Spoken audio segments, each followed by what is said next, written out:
меня такое ощущение, что на самом деле мы еще не вышли из того состояния, когда свобода слова – это есть частное дело, обеспечиваемое твоей собственной совестью и дурным характером. Значит, мы из этого состояния и не выходили. У нас это не было общим состоянием такой среды, общества, системой существования средств массовой информации. У нас всякие процессы происходили параллельно, и далеко не все они шли в одну сторону. Они очень противоречили друг другу, и, скажем, там, процесс ликвидации цензуры очень хорошо укладывался, скажем, в процесс возвращения государственной собственности на средства массовой информации. Значит, зачем нужна цензура, если государство владеет более 80% средств массовой информации? Это уже не надо цензуры, они перестают быть средствами массовой информации. Зачастую, когда разбираешься в ситуации, там, значит, вдруг обнаруживаешь, что на самом деле это уже даже это не газеты. Это учреждения, принадлежащие местной власти, финансируемые местным бюджетом и так далее и тому подобное. То есть они уже давно потеряли на самом деле признаки средств массовой информации, за исключением того, что они выходят на такой же бумаге и печатаются на таких же печатных машинах.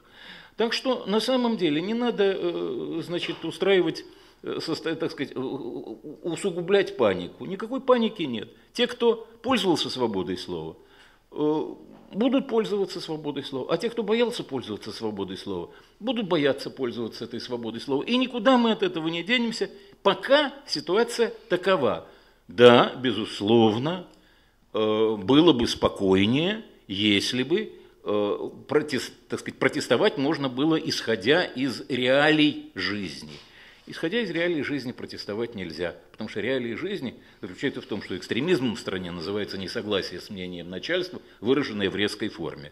Мы всегда, так сказать, лидируем в рейтингах международных правозащитных организаций, исследовательских центров, как страна с несвободной прессой. И если так припоминаю статистику, говорить о Великобритании, там за 20 лет пострадало где-то 3 журналиста, а у нас избиение, убийство, запугивание журналистов имеет сотни фактов по самым разным регионам. И показательно, что ни одно убийство, нападение на журналиста не расследовано должной степени. По-моему, только вот убийство Юдиной в Калмыкии, так сказать, как-то продвинулось. По остальным эпизодам абсолютно молчание, несмотря на то, что президенты, прокуроры, руководители следственных органов клянутся нам постоянно взять под личный контроль, но это ни к чему не приводит. И поэтому, общаясь с журналистами в регионах, действительно видишь,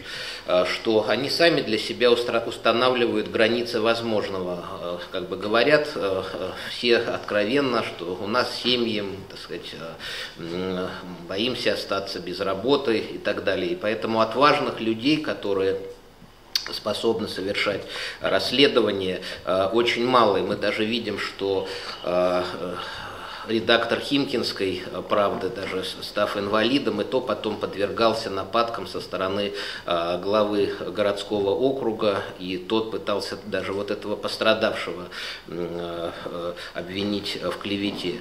Поэтому, конечно, общая ситуация, она содержит и без того массу преград, ограничений, страшилок, и тот же самый закон о противодействии экстремистской деятельности, который был принят 10 лет назад, он тоже содержал в себе массу лазеек для того, чтобы обвинять журналистов, блогеров в экстремизме. Доходило даже до абсурда, когда даже художественные произведения пытались обвинять в экстремизме. Тот же антифашистский фильм Павла Бардина «Россия-88» пытались признать экстремистским и запретить к показу. Его, так сказать, демонстрация какими сопровождалась просто детективными случаями, когда там и оцепляли кинотеатры, и закрывали, и воровали пленку и так далее.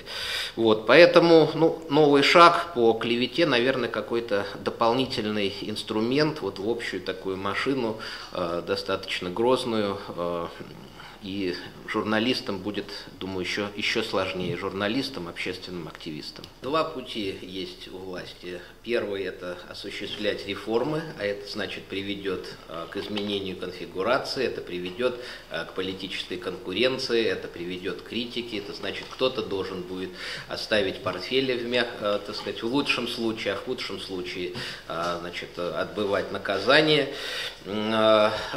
Вскроются серьезные злоупотребления и так далее.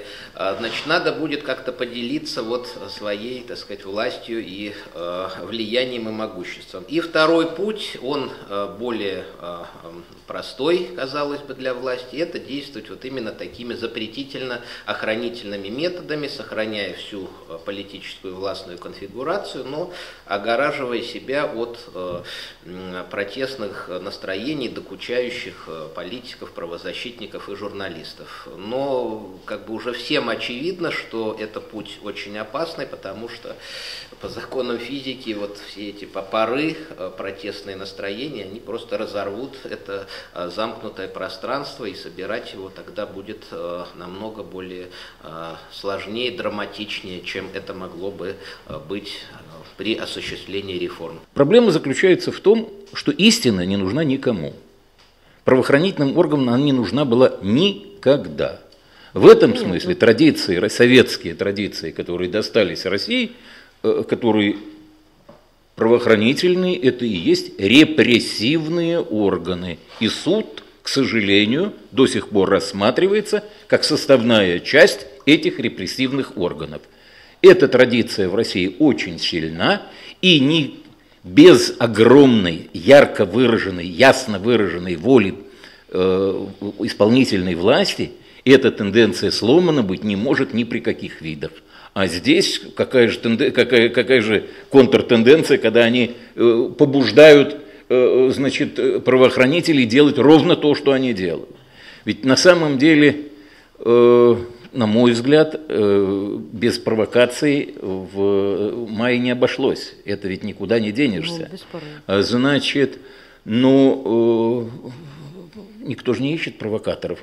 Потому что зачем их искать, если желание будет найти, так они все и так известны. Чего же их искать-то, спрашивается? Зачем тогда правоохранительные органы?